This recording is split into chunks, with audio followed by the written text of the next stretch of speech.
When you've been on the air for as long as The Simpsons, you're bound to have a few strange coincidences that line up with real-world events. But some of the beloved show's gags have predicted far-off events in such a specific way that you have to wonder if there isn't a genuine psychic or two on the writing staff. From fads and discoveries to world-changing events, here are 10 times The Simpsons predicted the future.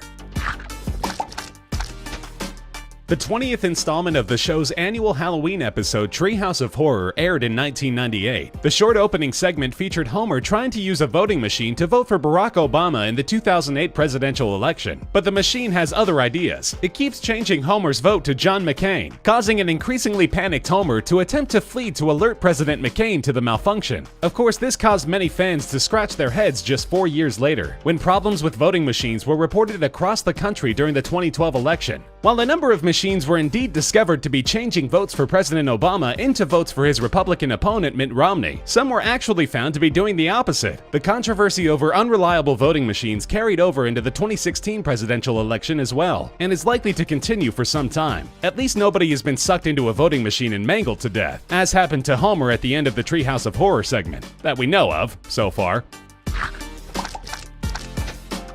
The fourth episode of Season 2 introduced Blinky the Three-Eyed Fish, a recurring gag throughout the series' entire history. The mutant fish is the result of contamination from Mr. Burns' nuclear power plant, and it seems to show up every time a newspaper headline about radioactive waste or contamination is required. Unbelievably, this turned out to be not so much a silly gag as a dead-on prediction that took 21 years to realize. In 2011, in Cordoba, Argentina, fishermen came up with a bona fide three-eyed fish while fishing in a reservoir near a nuclear power plant. It may not have Blinky's perfect row of 3 eyes. The fishermen said they didn't even notice the defect at first due to the darkness, but it seems that radioactive contamination just might actually cause the kind of comical mutations that nobody but The Simpsons could have predicted.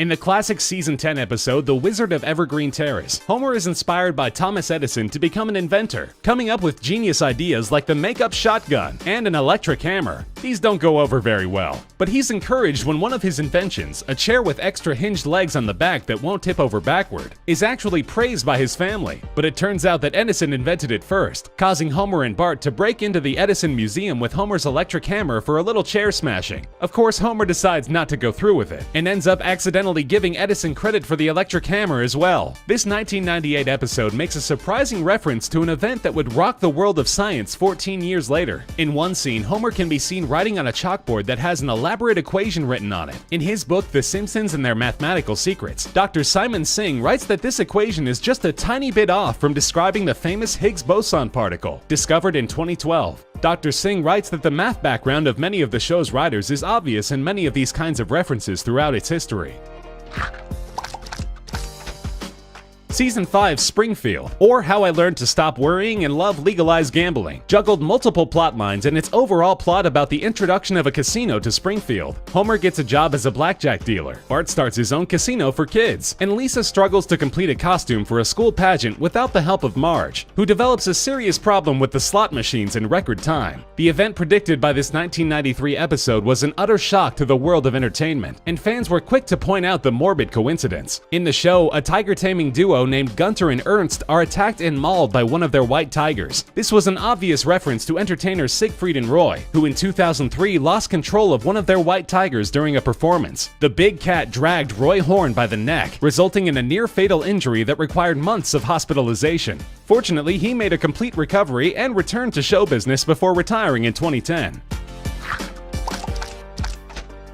Lisa's Wedding is an episode that actually tries to envision what life would be like in the future, and it got a couple things surprisingly right. The episode aired in 1995, when the internet was still coming into popular use. More people still had pagers than cell phones, and some of the technology used by the future Simpsons must have looked downright crazy. Set in the year 2010, the episode shows Lisa and Marge chatting on a video phone. While the device simply looks like a monitor attached to a rotary phone, you've got to give them credit for predicting the merging of phones with video applications. And you might want to throw in Skype and FaceTime as well. Later in the episode, Lisa's future boyfriend is seen having a conversation using his watch, which of course is possible today for many smartwatch users. Finally, during a scene in a dorm room, a device is seen lying on the ground which could almost be some kind of tablet computer. While they certainly didn't nail all of the details, The Simpsons writers' guesses about everyday technology in 2010 wasn't all that far off either.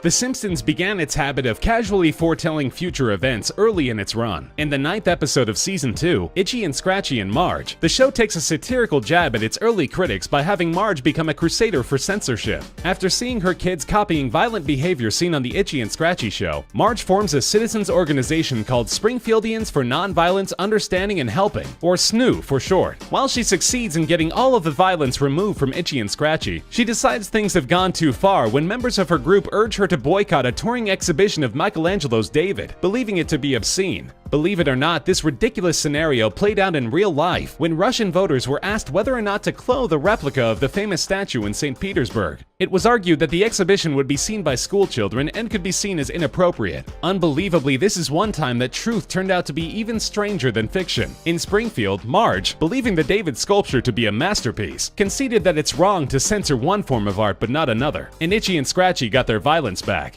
In St. Petersburg, the vote to clothe the statue passed.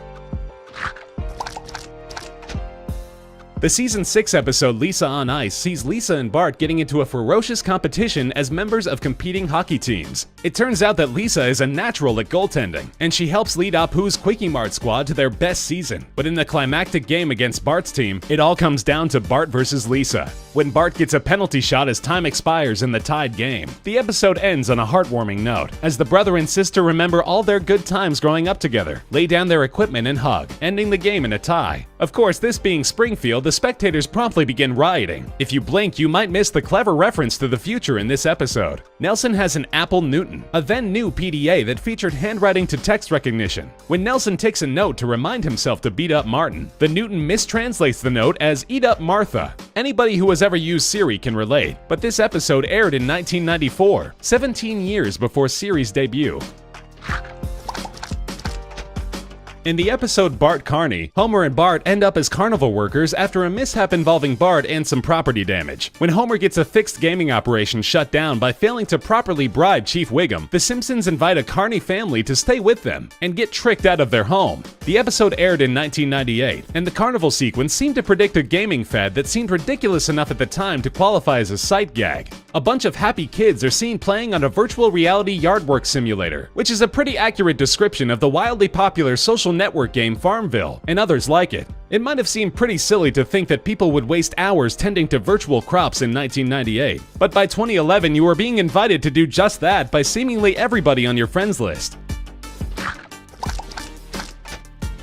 The Simpsons' 4th season produced many classic episodes, but perhaps none with so hilarious a premise as its 20th episode, Whacking Day. It involves Lisa and Bart's attempts to uncover the truth about a time-honored tradition in which all of Springfield's snakes are driven into the center of town and beaten to death with clubs. If this sounds over-the-top silly, it sounded more like a viable solution to Florida state wildlife officials. In 2012, the state unveiled plans for its month-long wildlife challenge, which is notably far less comically blunt than Whacking Day, but amounts to pretty much the same idea. Residents are encouraged to kill as many invasive snakes as they can, with a chance for cash prizes of up to $1,500. Officials say that the contest is less about blood sport and more about raising awareness of the harm that non-native python species can do to the environment if released into the wild. Of course, at the end of the Simpsons episode, it just turned out that the whole thing started back in the 1920s as an excuse to beat up the Irish, which thankfully doesn't appear to be the case here.